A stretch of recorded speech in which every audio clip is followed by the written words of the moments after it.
প্রত্যেক ইউনিয়নে প্রতিবন্ধী স্কুল তৈরি করা মনে হয় এটা খুব বাস্তবসম্মত নয়। প্রতিবন্ধীদের জন্য আমাদের যেটা চেষ্টা সেটা হলো যে আমাদের মেইন স্ট্রিম যে মুখধারার যে স্কুলগুলো আছে, বিদ্যালয়গুলো আছে, সেগুলোই সবার জন্য অ্যাক্সেসিবল করা। যে একজন শারীরিক প্রতিবন্ধী বা বুদ্ধি প্রতিবন্ধী, এখন যারা বুদ্ধি প্রতিবন্ধী কিংবা যাদের অটিজম বা এই ধরনের সমস্যা আছে, সেরিব্রাল পলসি কিংবা সেরকম ডাউন সিনড্রোম, তাদের ক্ষেত্রে স্নায়ু বিকাশজনিত যে প্রতিবন্ধিতা রয়েছে, সেই ধরনের প্রতিবন্ধী ব্যক্তিদের ক্ষেত্রে আমাদের চেষ্টাটা হলো তাদের মধ্যে যারা সাধারণ স্কুলে যাওয়ার ন্যূনতম সক্ষমতা আছে তাদেরকে সেখানেই দিয়ে দেওয়া, এবং সেই সাধারণ স্কুলের শিক্ষকদেরকে আমরা এই বিশেষ শিক্ষায় প্রশিক্ষণ দেওয়া, যে এই বিশেষ শিশুদেরকে যেন তারা সাধারণ অন্যান্য শিশুদের সঙ্গেই সেখানে পড়াতে পারেন।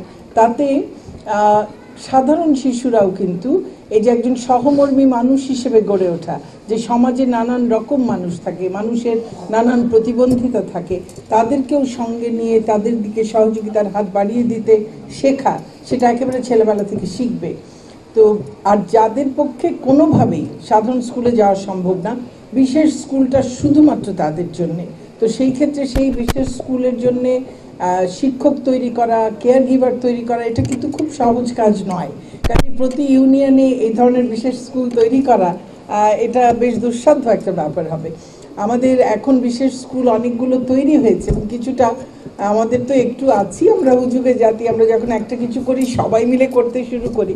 তো সারা দেশে এখন এরকম বিশেষ স্কুল অনেক গজিয়ে যাচ্ছে, যেগুলো আসলে খুব যে সবগুলো সত্যিকার অর্থে খুব ভালো বিশেষায়িত স্কুল বা বিশেষ শিশুদের জন্য বিশেষ স্কুল তা নয়। তা আমরা সেটারও একটা যাচাই বাছাই প্রক্রিয়ার মধ্য দিয়ে যাচ্ছি, এখন শুরু করছি। যেগুলো প্রকৃত অর্থেই বিশেষ স্কুল সেগুলোকে সেই স্বীকৃতি দিয়ে তাদেরকে সহযোগিতা, প্রয়োজনীয় সহযোগিতা আমরা নিশ্চয়ই দেব। শিক্ষক প্রশিক্ষণ সহ অন্যান্য যে ধরনের সহযোগিতা প্রয়োজন সেগুলো নিশ্চয়ই আমরা করতে প্রস্তুত আছি।